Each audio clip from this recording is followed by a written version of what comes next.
បាទជំរាបសួរពុកម៉ែបងប្អូនអ៊ំពូមីងបាទថ្ងៃនេះមកដល់ថ្មីមួយទៀតហើយបងប្អូនណាបាទថ្ងៃនេះមកជាមួយ Honda CV ទៀតហើយបងប្អូនបាទខ្ញុំទឹកទៅកាត់បានថ្មីក្តៅបងប្អូនបាទទឹកទៅទិញបាន2នាក់ជិះមកផ្ទាល់បងប្អូនណាហើយខ្ញុំបានបើកពូកលាងម៉ាស៊ីនប៉ូលីឲ្យអស់រៀបចំឲ្យអស់ហើយឥឡូវរៀបចំឡើងទីផ្សារហើយបងប្អូនដែលស្រឡាញ់ពេញចិត្តបាទប្រភេទឡានខ្ពស់ចង់បានឡានស៊ីសាំងតិចពុនផ្លូវតិចបាទថ្ងៃនេះខ្ញុំណែនាំប្រភេទ Honda CV មួយគ្រឿងទៀតបងប្អូនបាទ Honda CV មួយគ្រឿងនៅខាងមុខខ្ញុំនេះបងប្អូនណាផលិតនៅក្នុងឆ្នាំ97ឡានមានឯកសារគ្រប់ឡានមានពុនត្រឹមត្រូវបងប្អូន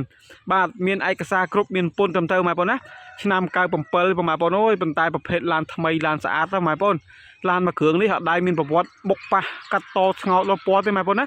បាទនៅថ្មីនៅសំណុំស្អាតណាបាទឆ្នាំ97មែនប៉ុន្តែប្រភេទឡានសំណុំឡានស្អាតបាទខ្ញុំទិញពីលោកពូបាទគាត់ជាមន្ត្រីរាជការបាទអញ្ចឹងគាត់អត់សូវជីទេបងប្អូនណាបាទគាត់អត់សូវជីទេបងប្អូនបាទយូរគាត់ជីម្ដងយូរជីម្ដងបាទហើយការរៀបចំតុបតែងរបស់គាត់មកបងប្អូនបាទគឺនៅថ្មីស្អាតណាបាទនេះទិញពីគាត់មកគឺនៅថ្មីស្អាតអញ្ចឹងបាទម្ចាស់គាត់មុនគាត់ប្រើថែគាត់ស្រឡាញ់ឡានបងប្អូនណាបាទគាត់ប្រើថែហើយគាត់ស្រឡាញ់ឡានមែនទែនបងប្អូនអើយប្រឡាក់អំបាននេះជូត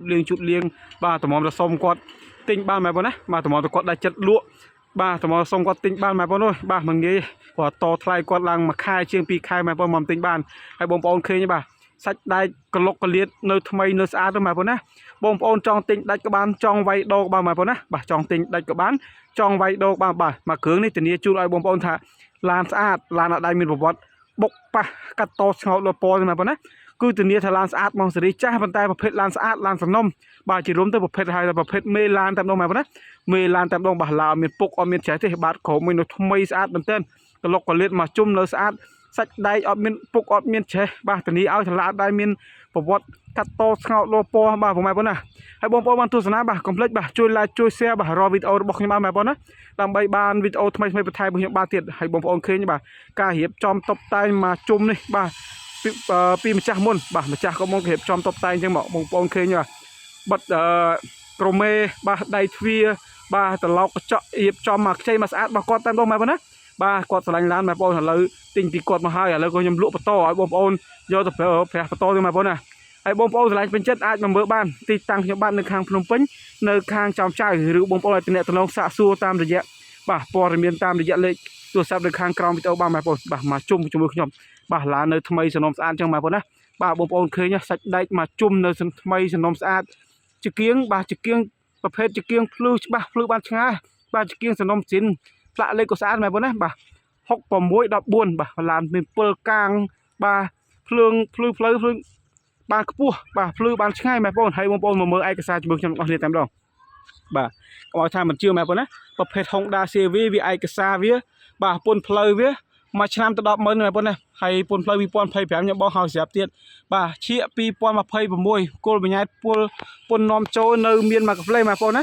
ហើយបងប្អូនបានទស្សនាកុំភ្លេចជួយ like ជួយ share បងប្អូនបាទដើម្បីបានវីដេអូថ្មីបន្ថែមទៀតឥឡូវខ្ញុំណែនាំផ្នែកខាងក្លុកកលៀខាងក្នុងតិចបាទនិងក្លុកផ្សេងបន្ថែមទៀតបងប្អូនបាទពុកម៉ែបងប្អូនមកកលេចមើលខាងក្នុងបងប្អូនអើយបាទកម្រជប់ទិញកម្របានបងប្អូនណាបាទគ្រឿងតាប់ឡូអត់មានបែកបាក់អត់មានស្លោកប្រេស្រាមទេបាទមញ៉េគោមញ៉េនៅចំនួនដើមនៅសំណុំស៊ីនតែម្ដងឡាននេះបងប្អូនណាបាទគ្រឿងក្នុងនៅថ្មីនៅស្អាតអញ្ចឹងCRV វាធំទលាយវាខ្ពស់ស្រឡះអញ្ចឹងបងប្អូនណាជីកបានគ្នាច្រើនបាទតម្លៃក៏ធូរល្មមសមរម្យបងប្អូនណាបាទតម្លៃធូរល្មមសមរម្យសាច់ដែកគ្រឿងជ័រខាងក្នុងក៏នៅថ្មីនៅស្អាតបងប្អូនឃើញបាទសាច់ជាងនៅកលុកកលៀននៅស្អាតណាបាទលេខកូដតែមទ្វារនៅទាំងអស់ខាងមុខទាំងក្រោយតែម្ដងបងប្អូនណាបាទលេខកូដតែមទ្វារនៅស្អាតទាំងមុខទាំងក្រោយនៅជារួមទៅប្រភេទឡានស្អាតបងប្អូនមកមើលមិនខកចិត្តមិនខកម្ដងធានាឲ្យថាឡានថ្មីស្អាតមែនបាទខាងក្នុងឲ្យធំទលាយគ្រឿងជ័រអត់មានបែកបាក់អត់មានប្រេះស្រាមទេបងប្អូនណាបាទហើយខាងក្នុងទៀតស្រោមពុកអីលេងមកស្អាតអស់ហើយបាទស្រោមពុកមានមកស្អាតអស់ហើយបងប្អូនមានសមាជិកគ្នា5 6នាក់អីល្មមសមរម្យបងប្អូនណាបាទល្មមសមរម្យខែនេះខែភ្លៀងយើងទិញទៅគាត់មានមួយគ្រឿងគាត់ឌុកឪពុកម្ដាយបងប្អូនកូនចៅគាត់ក្បោយត្រូវក្តៅត្រូវភ្លៀងបងប្អូនឃើញបាទលេខកូដនេះនៅមួយជុំបាទលេខកូដនៅមួយជុំសាច់ដែកនៅមួយជុំឥឡូវបងប្អូនមើលក្លុកលៀននេះបាទឥឡូវខ្ញុំណែនាំផ្នែកខាងឆ្វេងម្ដងបាទឲ្យបងប្អូនឃើញលេខកូដមួយជុំតែម្ដងឡាននេះបាទបងប្អូនមើលខាងផ្នែកខាងឆ្វេងនេះបាទ ខាងឆ្វេងកងបងប្អូនណាកលុកកលៀតលេខកូដនៅមកជុំអត់មានភូតមានផលកុហកបងប្អូនទេហើយសាច់ចិញ្ចាំងនៅស្អាតអត់មានបែកបាក់ទេបងប្អូនណាបាទម៉ាស៊ីនត្រជាក់នៅដំណើរការទាំងអស់ប្រើម៉ាស៊ីនត្រជាក់នៅថ្មីនៅស្អាតបាទកាផ្លេនៅលឺច្បាស់បាទកលុកកលៀតតែមលេខកូដនៅទាំងអស់បងប្អូនឃើញបាទកលុកកលៀតតែមលេខកូដទាំងអស់គ្រឿងជ័រនៅថ្មីស្អាតអញ្ចឹងទ្វារទាំង4ទាំង5គ្រាប់គឺនៅលេខកូដទាំងអស់បងប្អូនណាបាទទ្វារទាំង4ទាំង5គ្រាប់នៅលេខកូដទាំងអស់នេះបាទលេខកូដនៅទាំងអស់តែម្ដងទាំងកលុកកលៀតទាំងឆ្វេងទាំងស្ដាំទាំងមុខទាំងក្រោយបាទបងប្អូនមកមើលមិនខកចិត្តខកម្ដងចង់ទិញដាច់ក៏បានចង់វាយដោកបានបងប្អូនណាបាទឥឡូវខ្ញុំណែនាំផ្នែកហាងគូតក្រោយនិងកលុកពិសេសបន្ថែមទៀតបងប្អូនឥឡូវខ្ញុំបរៀនបងប្អូនបើកផ្នែកហាងគូតក្រោយទៀតបាទ CV វាមាន2កលៈបងប្អូនណាបងប្អូនអាចបើកខ្ញុំមុនបងប្អូនបាទយើងបើកនឹងហើយបានយើងទាញកលៈហាងក្រោមទៀតបងប្អូនបាទកលៈក្រោមមកយើងទាញចេះបាទហើយបងប្អូនមើលបាទសាច់ដែកនេះលេខកូដបាទនេះគ្រឿងជ័របាទគឺនៅថ្មីសំណុំស្អាតចឹងបាទហើយបងប្អូនមើលក្បាលខ្ចៅកលុកកលៀតពីខាងក្រោយអូនៅថ្មីសំណុំស្អាតចឹងបងប្អូនណាបាទកលុកកលៀតពីខាងក្រោយគឺនៅថ្មីសំណុំស្អាតបាទសាច់ដែកនេះអត់មានបុកមានប៉ះអត់មានពុកអត់មានច្រេះទេសេរី97មានបន្តែឡានថ្មីស្អាតណាបាទធានាឲ្យបងប្អូនតែម្ដងហើយស្តុបលើក្រោយនៅថ្មីនៅស្អាតចឹងបាទហើយកលុកកលៀតនេះនៅសំណុំនៅស្អាតចឹងបងប្អូនអើយបាទបងប្អូនមកមើលមិនខកចិត្តមិនខកម្ដងទេហើយខាងក្រោយបងប្អូនណាធំទលាយខ្ពស់ស្រឡះបងប្អូនអាចឲ្យក្មេងៗអង្គុយពីខាងក្រោយនេះក៏បានបាទឬយើងដាក់សម្ភារៈវិស្រួលបាទហើយបងប្អូនឃើញបាទការរៀបចំតុបតែងនៅមកថ្មីមកសមរម្យមកស្អាតយកទៅប្រើប្រាស់បានបាទឥឡូវបងប្អូនមកមើលផ្នែកខាងក្លុកម៉ាស៊ីនជាមួយខ្ញុំទេបងប្អូនណាបាទបងប្អូនជ័យមកទស្សនានៅក្លុកកលៀតខាងម៉ាស៊ីនរបស់គ្នានេះបងប្អូនណាបាទក្លុកកលៀតម៉ាស៊ីននេះនៅថ្មីនៅសំណុំស្អាតណាបាទនេះតែមស្ពាន់នៅទាំងអស់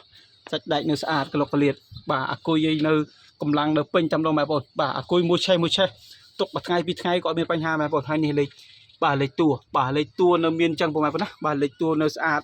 នៅមានមកកាហ្វេនេះហើយបងប្អូនឃើញសាច់ដែកបងប្អូនច្រឡំថាអាកៅលឿងណាអាកៅសំណុំសិនបងប្អូនណាបាទកៅវាសិនទេបាទសាច់ដែកសំណុំសិនធានាឲ្យបងប្អូនតែម្ដងបាទមួយគ្រឿងនេះធានាជូនបងប្អូនតែម្ដងថាឡានអត់ដែលមានប្រវត្តិបុកប៉ះកាត់តស្ងោតលពណ៌បងប្អូនណាបាទសូម្បីថាតែមខាងដបមុខក៏នៅទាំងអស់បងប្អូនបាទខាងដបមុខខាងនេះបាទលេខកូដតែមនៅទាំងអស់បងប្អូនអើយបាទនៅថ្មីសំណុំស្អាតចឹងបាទបើសិនជាពុកម៉ែបងប្អូនបាទស្រឡាញ់ពេញចិត្តបាទឡានមួយគ្រឿងនេះបងប្អូនអាចមកមើលដល់ទីតាំងខ្ញុំផ្ទាល់បាទទីតាំងភ្នំពេញចំចៅឬបងប្អូនទាំងស្រឡាញ់ពេញចិត្តហើយឲ្យមានពេលមកទេបងប្អូនណាបងប្អូនវេចលុយកក់បាទវេលុយកក់ជូនខ្ញុំបើកឲ្យបងប្អូនដល់ផ្ទះតែម្ដងបងប្អូនណាបាទវេទៅលុយកក់បើកជូនបងប្អូនដល់ផ្ទះតែម្ដងបងប្អូនបាទជាចុងក្រោយខ្ញុំក៏សូមអរគុណដល់ពុកម៉ែបងប្អូនទាំងអស់គ្នាដែលបានតាមដាននិងគាំទ្រ